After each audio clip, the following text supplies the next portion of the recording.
Here we go.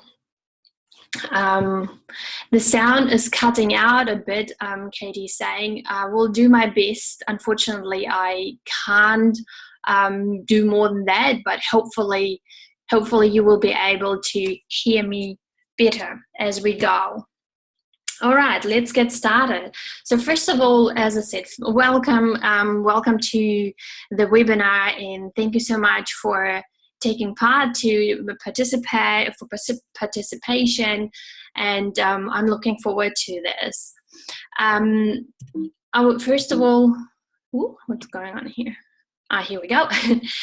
First of all, I would like to introduce myself so that you know who I am and why I do what I'm doing. Well, I'm a business psychologist. I have a degree in business psychology, and I'm specialized in personnel development and coaching. I worked in human resources for a few years and was coaching managers and worked in change management, where I worked a lot with people and psychology. And that's where I realized I really love helping people. I'm also a certified holistic nutrition coach, and I'm a founder of Mindfulness. I started my business about 2 years ago, and since then have been working with especially women and help them to eat and live mindfully so that they learn to enjoy food, love their bodies, and never need to diet again, because how horrible is that, right?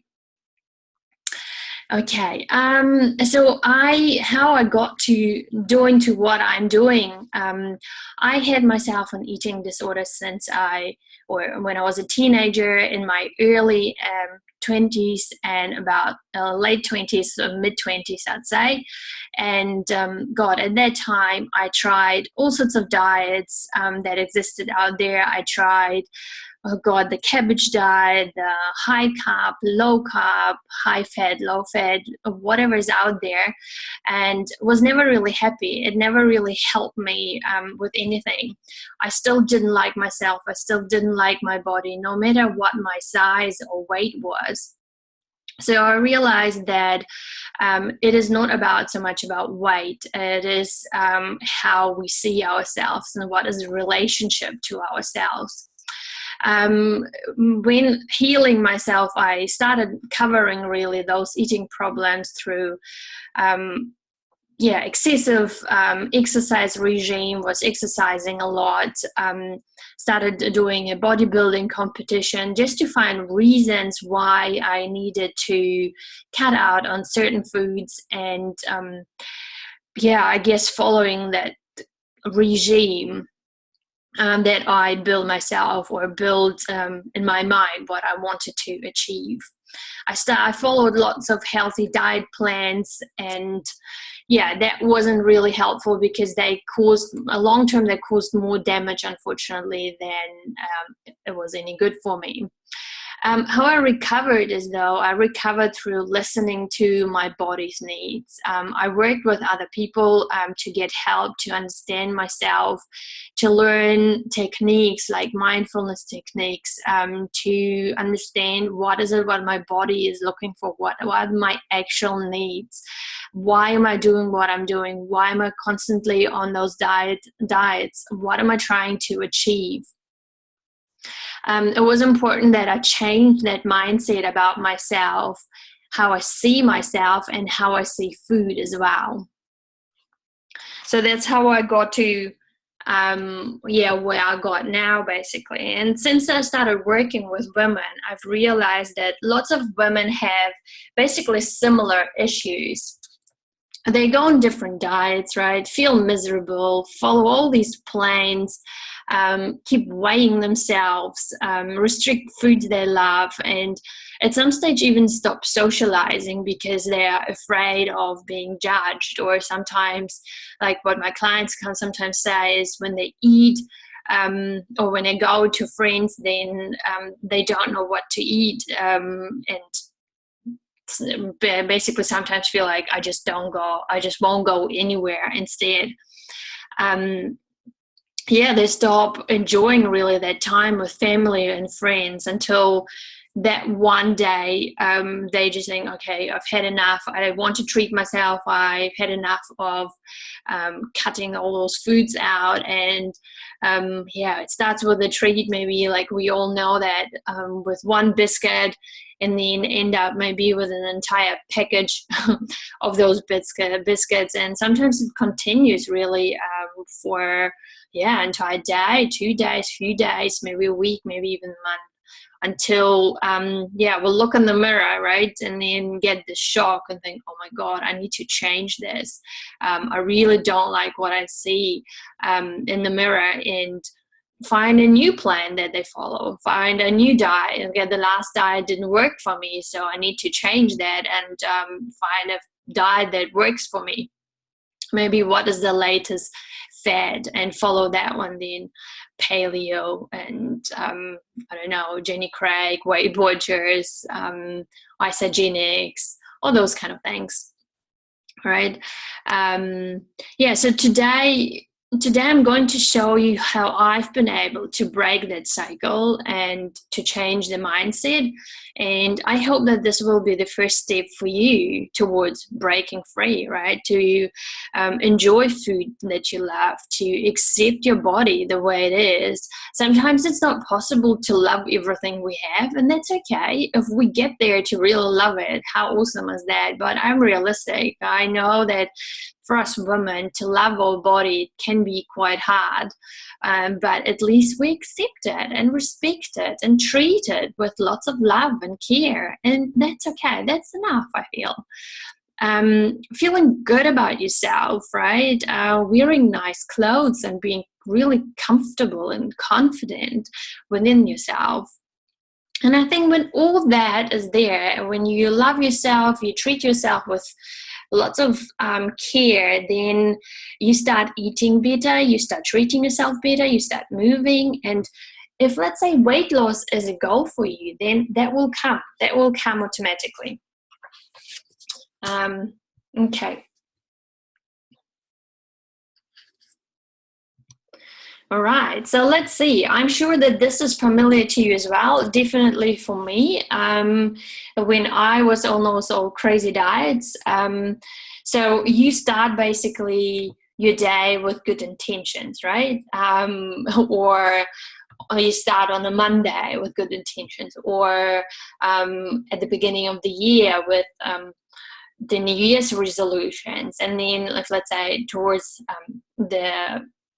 towards lunch you start getting wobbly, and then maybe towards afternoon when that drop comes in and on energy, that's where lots of people start breaking the diet. Or even in the evening when they actually had enough of being hungry, or just want to eat properly, or just want to sit down with family and enjoy the meal, or because they're bored or something else is going on. Or you start a diet on a Monday and finish on a Friday because it is weekend. You want to go out and you want to enjoy your life. Or also another thing that what happens quite often when we diet is, in order to lose weight, we think we need to cut out on carbohydrates and sugar and exercise at least 5 times a week. And in terms of sugar, I mean, or carbohydrates, there are different sugars that we can have in a good amount, right? But carbohydrates, there are different carbohydrates that we can have, obviously less processed and more natural carbohydrates. But the problem about the diets, why they don't work, is quite often emotions and triggers are not considered. Energy and stress are a big factor to emotional eating as well. So we might be stressed or feel tired, and quite often end up maybe even binge eating or eating emotionally instead of dealing with those emotions, instead of using techniques how to meet the actual needs that we have, right?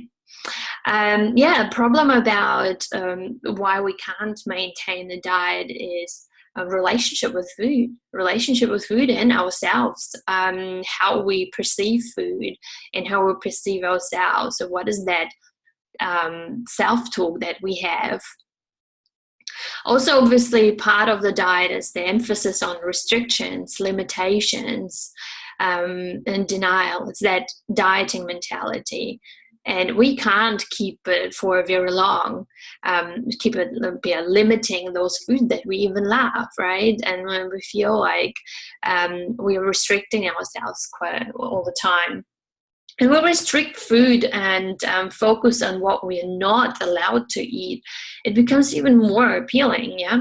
And we have to engage willpower, which is like any muscles, like I always say, we can hold something heavy for just so long until the muscle eventually gives in. So, and that's the same here. And elimination of entire food groups obviously can lead to nutrient deficiency as well, and cravings. So that, as you see, it doesn't really work. The focus is only on changing the actions, unfortunately, also not the mindset when it comes to dieting.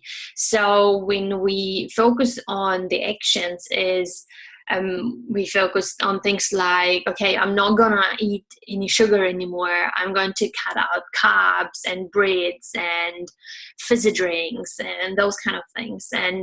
Or I'm going to go to the gym 5 times a week, or I will stop being so lazy. Yeah, so these are all actions related. And if we don't change our beliefs and thoughts that we have, we can't maintain it. So if we have still the same thoughts and beliefs, we will keep going on to the action, to the habits that we have. Yeah, and we will talk about it in a bit, that thoughts and beliefs, they impact our actions and results. They create our habits. Yeah, and so to change our habits, we need to work on those thoughts and beliefs and change those. Right. So today you will be learning, and today we will be covering why is it important to focus on the mindset and change those thoughts, beliefs, and habits.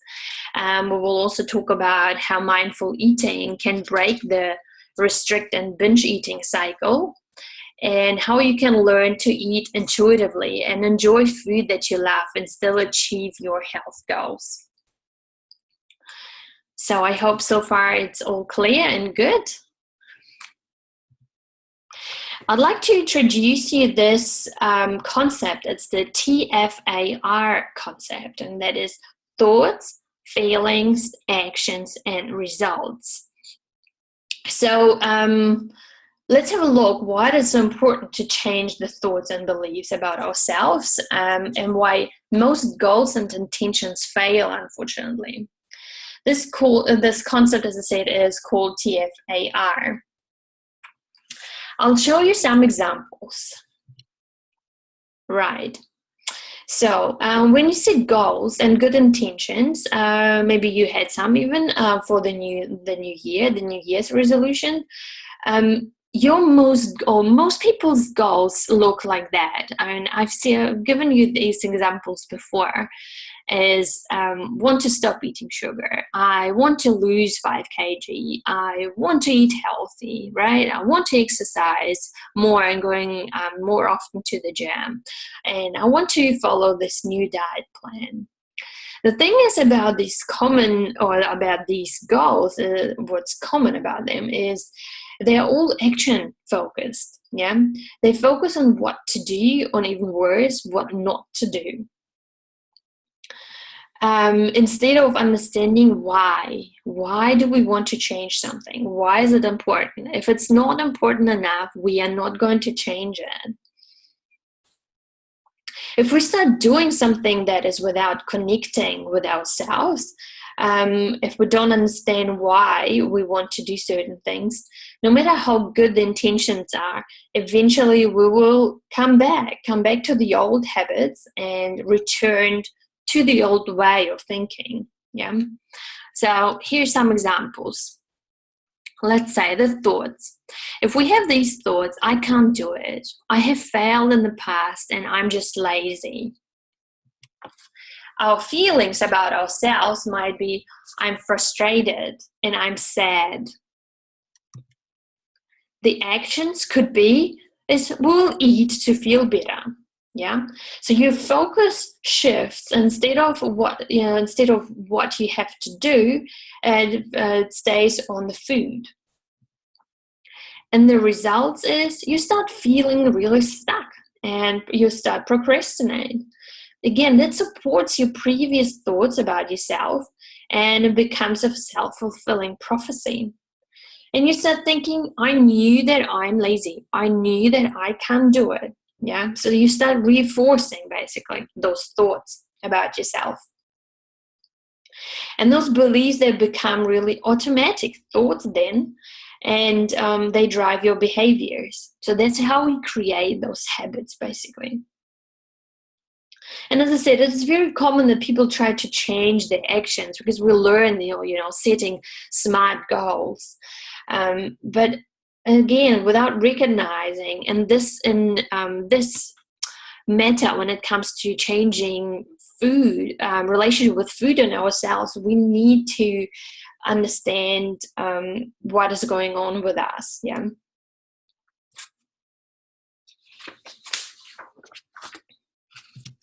So again, just to summarize it, our thoughts become our beliefs, yeah, and they turn into our feelings, how we feel, and those turn into actions and then results. So with other words, or habits. So the question is obviously what to do, right? So how can we change it? And that's rewiring our brain. So, but the question is how, right? And why should we do it? Well, the thing is that the brain science has really proven that our brain changes constantly based on our thoughts, our beliefs, and our habits. So, which is good news because we can change our thoughts. If we work on that, we can change it and then change how we respond to those in a very effective way, which is awesome. Right? So let's have a look how we can change it basically when we start changing our thoughts. Example, instead of I can't do it, I have failed in the past, or I'm just lazy, we need to change it to I want to have more energy, right? I want to be healthy. But what does it mean to be healthy? For you, it might be I want to have more energy. I know what I need to do, but I can only start with a few things, all right? We can't do everything at once. That's why I will prioritize. I will have, for example, I will have all my meals. I'm not going to skip my breakfast. I will have twice a day vegetables, and I will go for a walk 3 times this week for 30 minutes. Nothing big, but I have concrete plans about what it means for me to be healthy. And why do I want to be healthy? Why is it so important for me? So instead of you're going to be feeling frustrated and sad, you're going to feel in charge and empowered. Yeah. The actions will be, you're not going to be eating because you will need to comfort yourself. You will start prioritizing and do what you can do. You may or you may not achieve everything, which is okay, because you know that you did your best. And you learn what to do next time. Maybe setting less goals. Maybe starting a little bit slower. Yeah. And the results will be, you're not going to be feeling stuck or procrastinated. You will make progress. Every day, one step at a time. But they're all steps. Some steps might be backwards. Some steps might be forwards. But they're all steps. And that's what's important, because we'll learn it. But the question is where to start, right? How do I change that brain or rewire our brain? Well, first of all, creating awareness of your thoughts. So listening to yourself and hearing, what am I saying to myself? What is that talk? Challenge those beliefs that you have. So if your belief is, I'm not good enough, I'm lazy, thinking, what is it true? Is it true that I'm lazy? What is the evidence that it's true? Is there maybe another way I can think about myself? What do other people think about me? Are other people going to say that you're lazy? Yeah, because we might be too critical with ourselves. So obviously, based on this, changing your thoughts. Every time you hear yourself saying something negative, say something positive until you start believing it. Identify what the change is supposed to look like. How are you going to look like when you're healthy, when you are fit? What are you going to do then? How are you going to look? What clothing are you going to wear? So really this visualization is a great tool, because again, that helps our brain to focus towards what we want to achieve rather than what we don't want, because that's going to focus then on exactly that. And then obviously set goals based on your values, and create results from your actions. Yeah, so creating new habits really.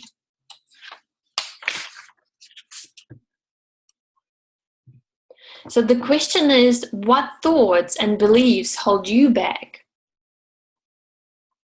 Have you ever thought about it? What do you think has been in your way to achieve great results?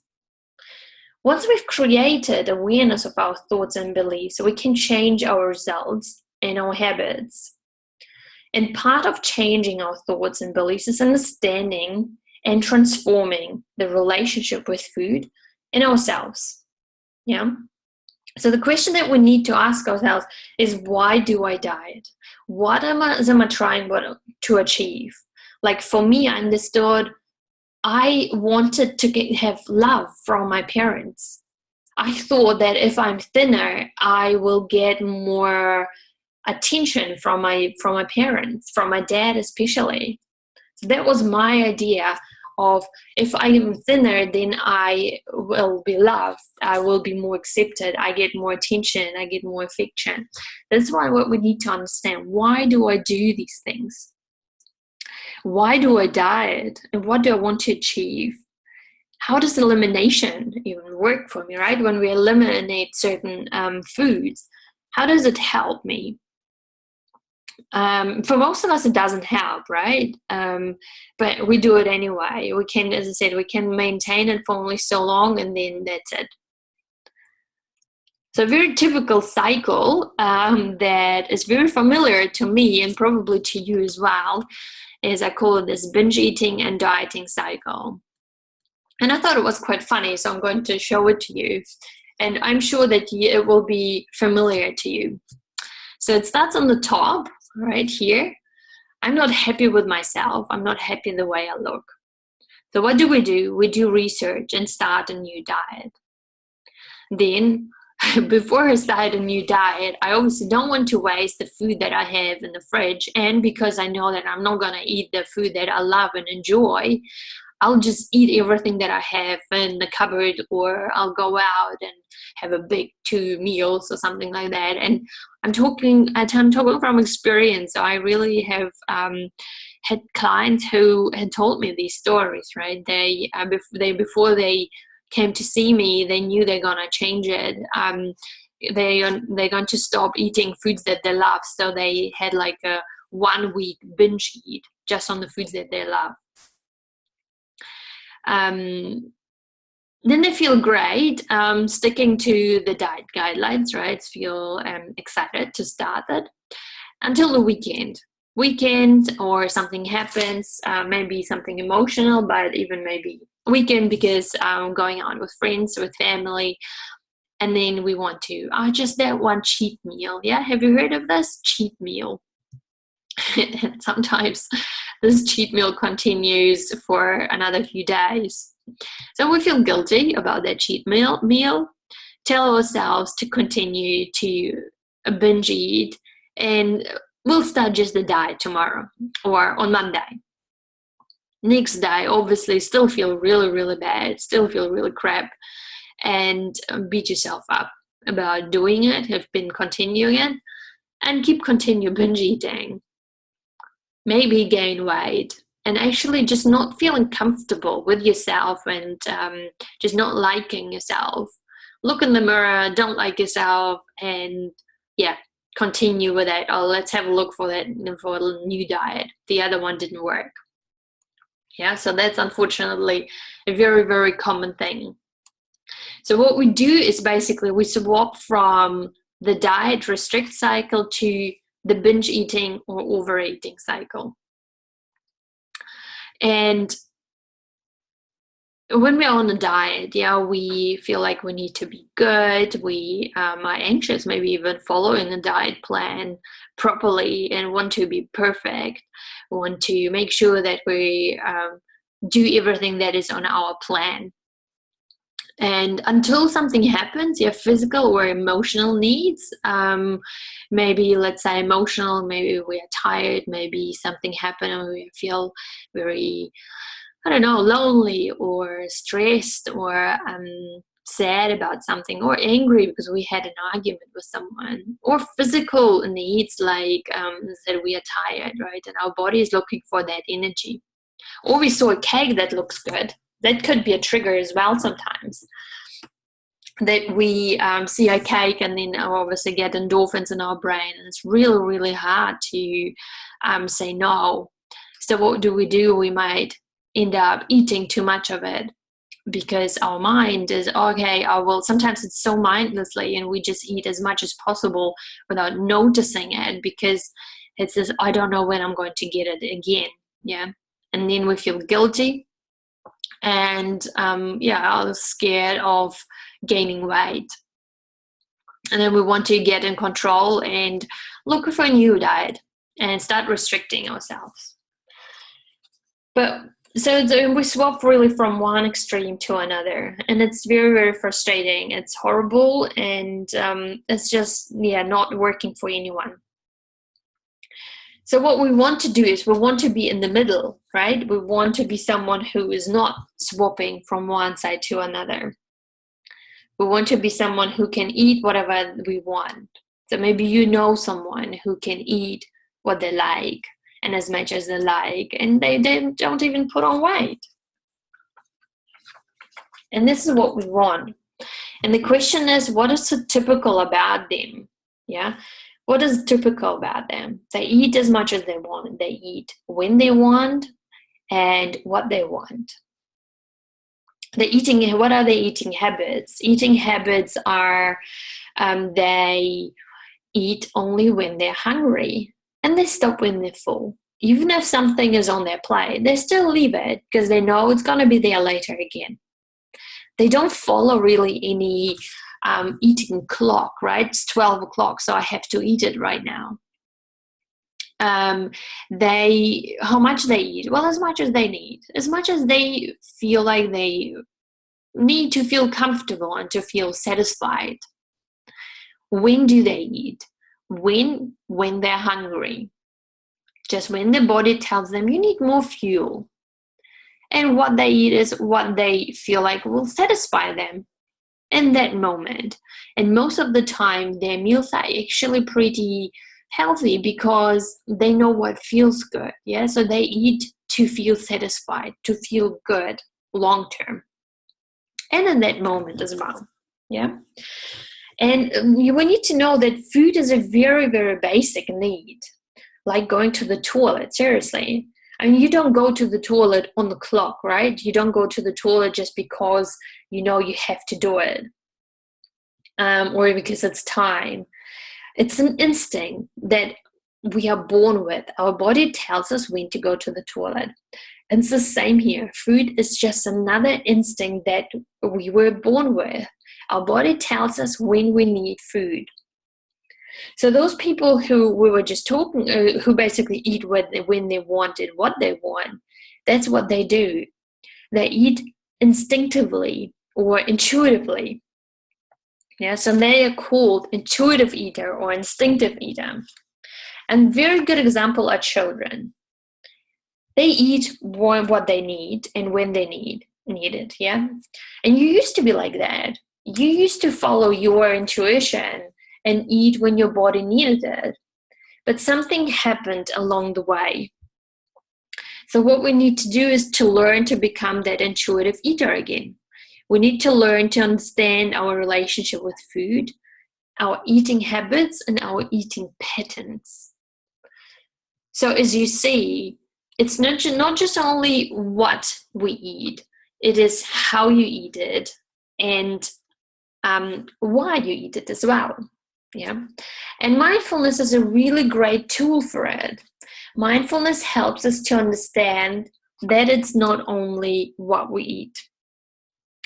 And I'd like to introduce you some questions that will help you to create mindfulness around eating that you can ask yourself. It helps us to create a structure really for our thinking patterns.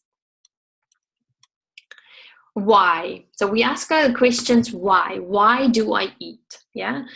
Maybe are there any particular situations when you decide to eat? Is it just only when mealtime?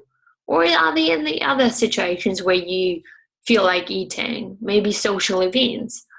If you're hungry or not, sometimes we just eat it because food is there, yeah? Or maybe because we are emotionally triggered, or our energy levels are low, or maybe we're just bored. Yeah, it's a habit. So question that we need to ask ourselves is, why do I eat?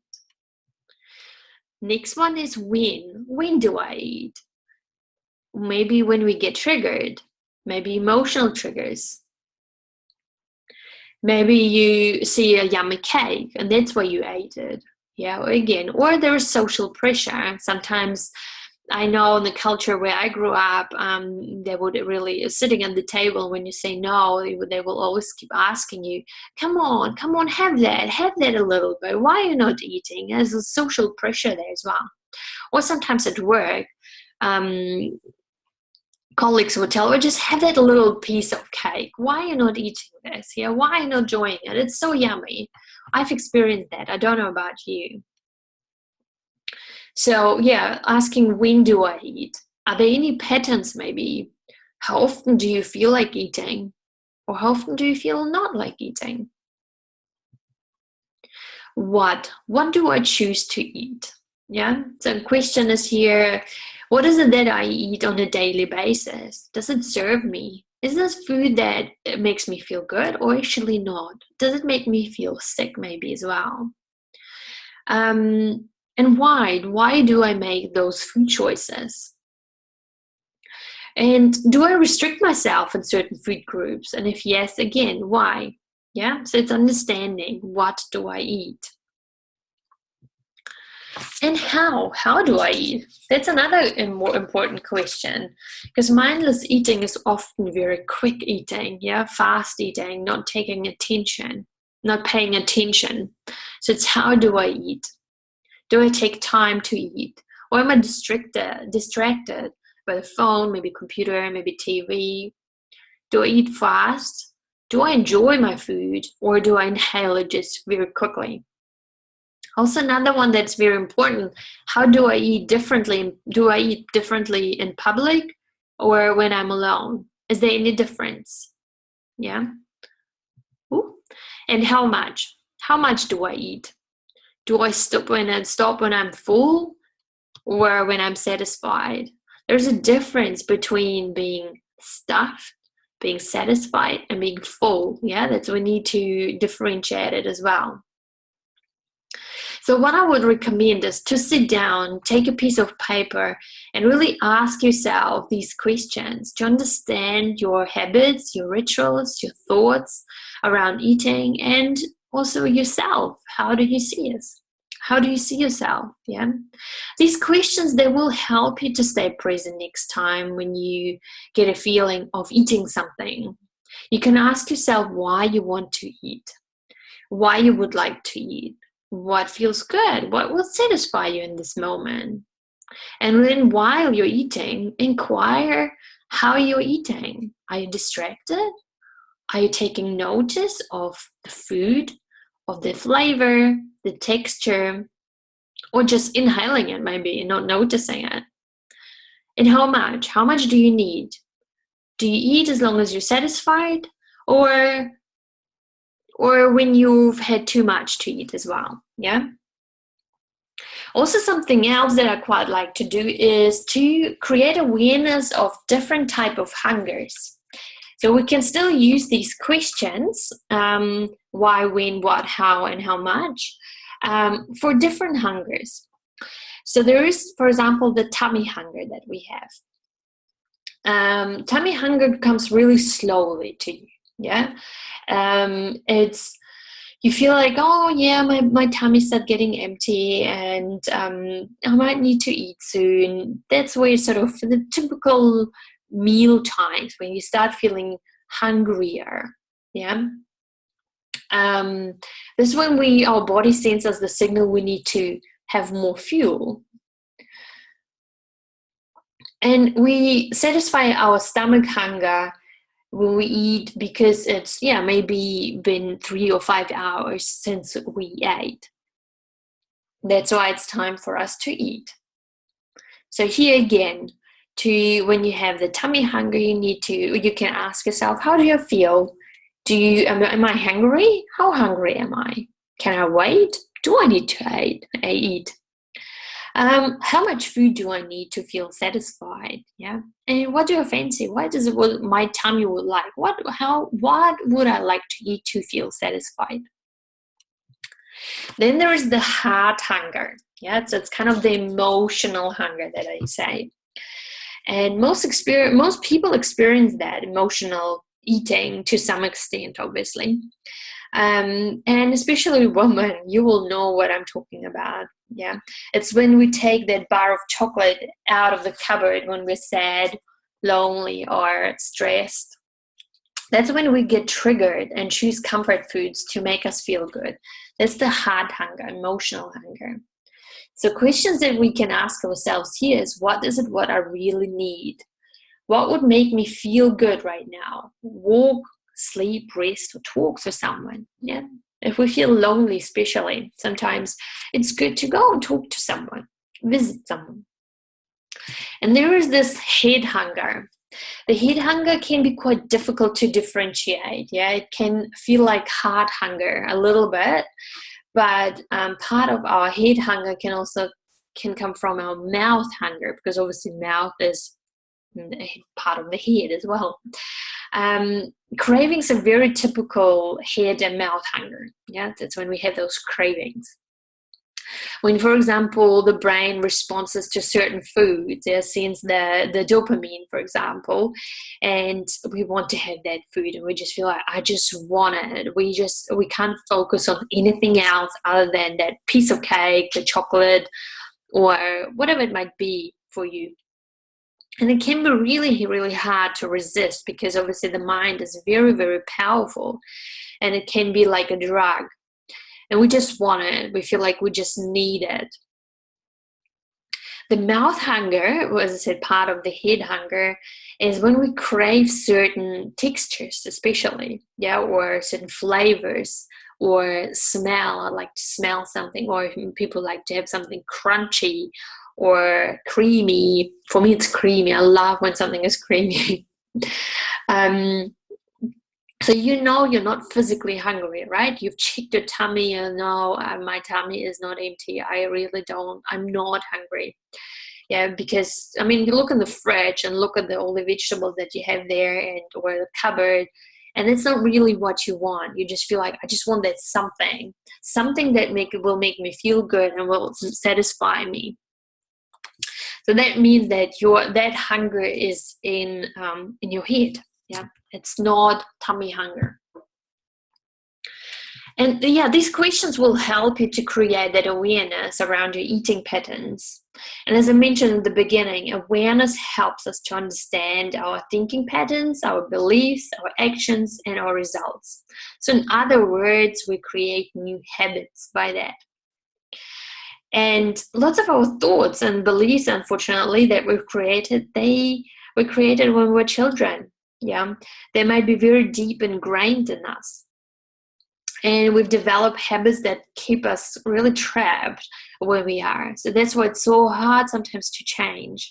And when we're so critical with ourselves, maybe it's our parents that were very critical with us or themselves. So that's what we've learned, to be critical with ourselves. And then we're never happy with what we do. And it's really hard to satisfy ourselves, yeah. So what we need is to rewire our brain and create new actions and new habits, as I've said. And it takes time. It takes time and practice, but believe me, it's possible.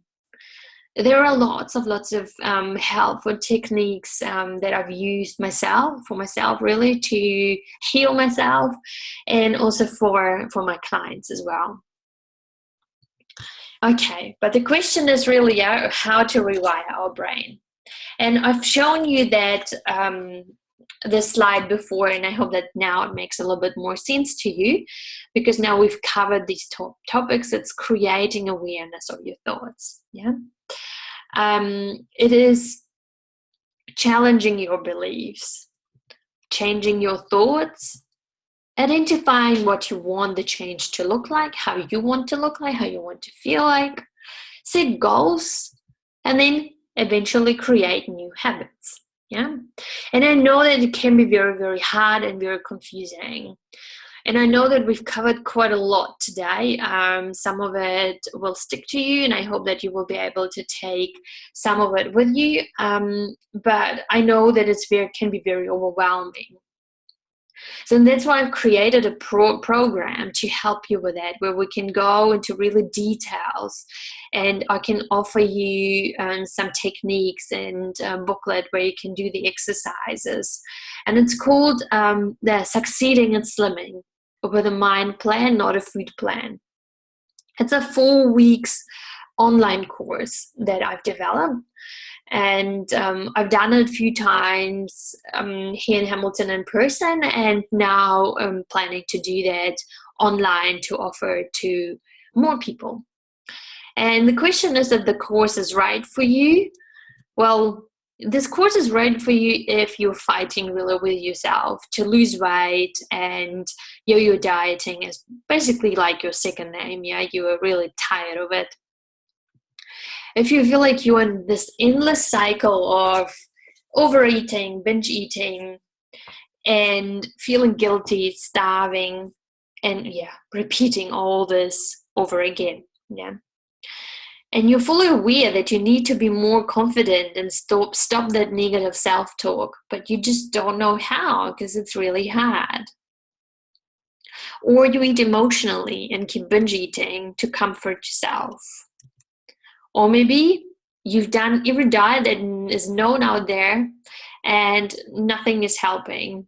And what you're doing is maybe you're losing weight, but you keep regaining it. And you're just tired, you're stressed, and just hate food, and maybe even, kind of hating the entire situation. So this course is, as I said, 4 weeks course, and it's going to be quite detailed, which I'm looking forward to. Yes, and it's a 4 weeks, as I said. And the first week we will talk about the power of food and nutrition. So we will get creative. We'll get creative with the recipes that I'm going to provide. You will be able to learn to eat, to have more energy, and food that will help you to lose weight in a natural way, not only being on a diet. As I said, that's not a diet. And I'll also give meal suggestions that will help and support you with these goals. And the webinar will also be why diets actually don't work. So that's what we'll talk about, emotionally and physically. It's just really against our nature. In week 2, we will be talking about mindful eating. So again, the binge eating versus restrictive eating. It is going deeper into understanding why, how, when, and what we eat, so that we actually can finally say goodbye to dieting, to restrictions, and to deprivation. It's about learning to enjoy mindfully, to eat mindfully, and to enjoy food that you love, and still achieving those health and fitness goals. Yeah, it's learning to eat intuitively and eating only when you are hungry and stopping when you're full. Week 3, we will talk about stress and emotions, controlling emotions and stress without food. It's learning techniques to stop stress eating for good and forever, and gaining control over emotional eating. It's about learning stress management techniques as well. I will cover that, so that you can cope with stress without turning to food. And in week 4, it will be turning around that negative self-talk. Yeah, so we will learn self-care tools to achieve the weight loss and health goals. Practice positive affirmation to really ditch the negativity that holds you back, and get rid of negative self-limiting beliefs that hold you trapped as well. And what you will get, obviously, weekly live webinars with me. You will get my e-cookbook, so with recipes to make healthy and easy meals, meal suggestions to eat for energy and for weight loss. You will get a workbook with encouraging exercises to support your learning between basically the webinars. You will get all the support through the emails and a closed Facebook group. And you get 20 minutes, half an hour consultation with me to ask me any questions at the end of the 4 weeks as well.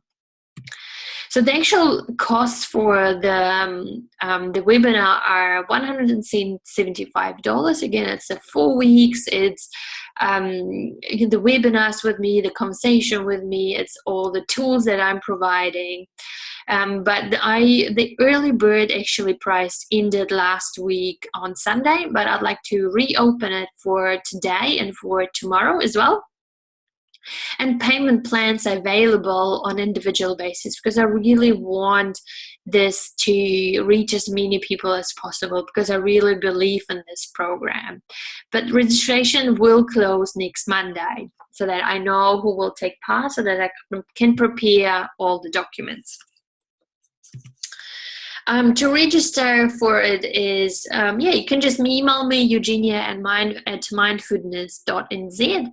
And I'm really, really looking forward to hearing from you. I hope that you have learned from some of the information that I've given you today. And I thank you really so much for being here, for listening. And if you have any questions, you can always email me.